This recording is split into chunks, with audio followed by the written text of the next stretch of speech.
Bismillahirrahmanirrahim. Assalamualaikum warahmatullahi wabarakatuh. Bapak Ibu yang kami cintai, terkadang kita akan berpikir, dan mungkin banyak orang yang berpikir, hutang yang begitu banyak sedangkan pekerjaan tidak, ya biasa saja. Jual aset mungkin juga tidak ada yang dijual, ataupun kalau ada mungkin sulit untuk dijual. Sedangkan kita sangat ingin sekali hutang itu lunas.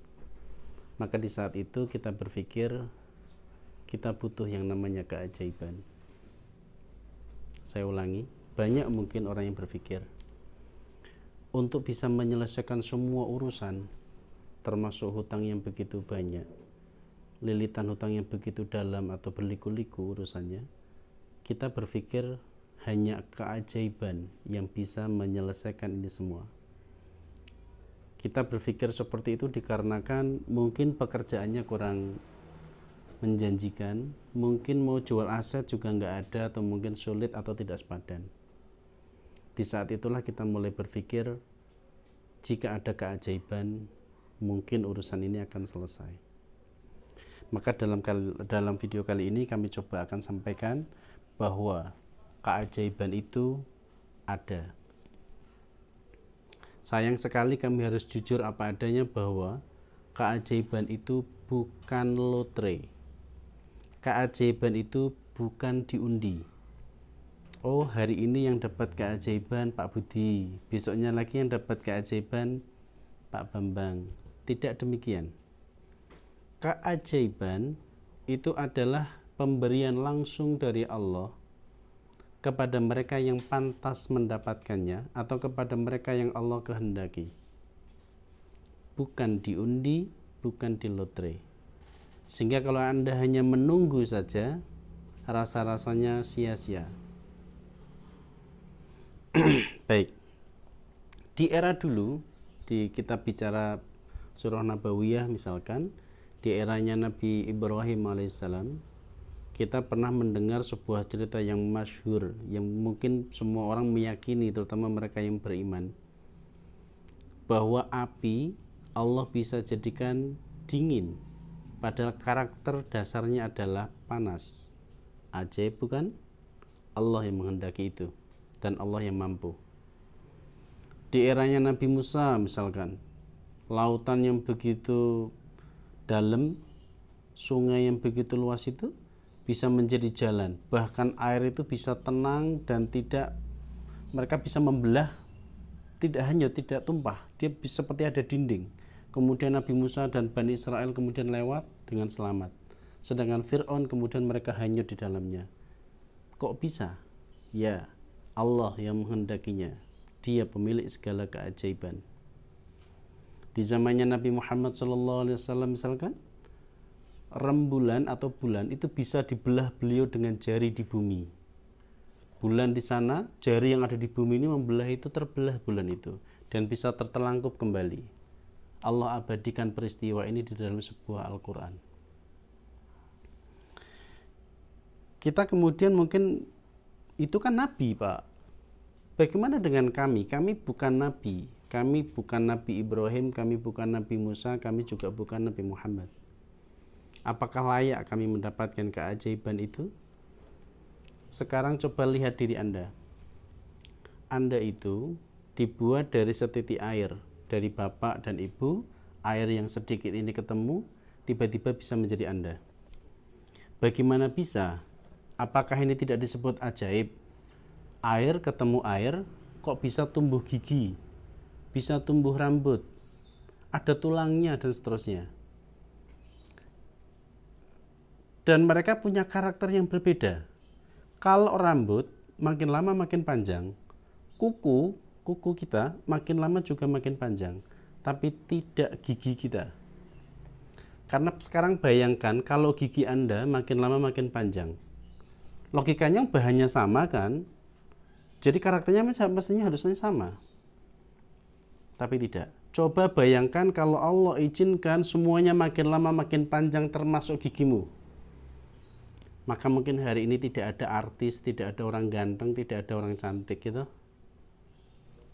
karena giginya merongos. Dia ngomong apa, ndak bisa karena ketutup gigi jadinya apa gitu kira-kira. Bayangkan dari air ketemu air bisa tumbuh gigi, tumbuh rambut dan macam-macam, dan mereka punya sifat yang berbeda-beda. Ajaib, padahal Anda bukan Nabi, Anda bukan Rasul, Anda bukan Nabi Ibrahim, bukan Nabi Musa, juga bukan Nabi Muhammad. Keajaiban terjadi di mana-mana, meskipun terjadi pada diri Anda, cuman Anda sadar yang nggak sadar. Perhatikan pepohonan yang di sekitar kita. Anda punya pohon di rumah? Atau tanaman-tanaman di pot yang di halaman rumah? Coba perhatikan. Makin lama dia makin besar. Ada yang berwarna hijau, ada yang mungkin daunnya berwarna kuning, bahkan ada juga berwarna merah. Kok bisa?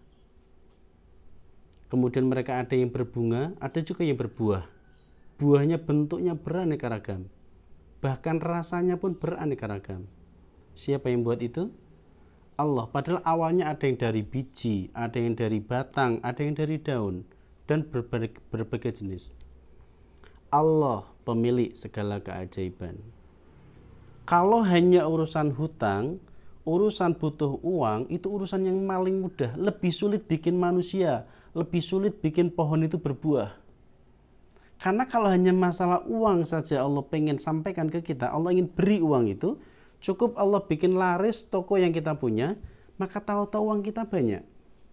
Allah bikin lancar proyek-proyek kita, maka tahu-tahu uang kita juga banyak. Allah bikin semuanya yang kita usahakan, upaya-upaya kita, kerjaan-kerjaan kita lancar, 1 bulan, 2 bulan, tiba-tiba uang kita pun melimpah.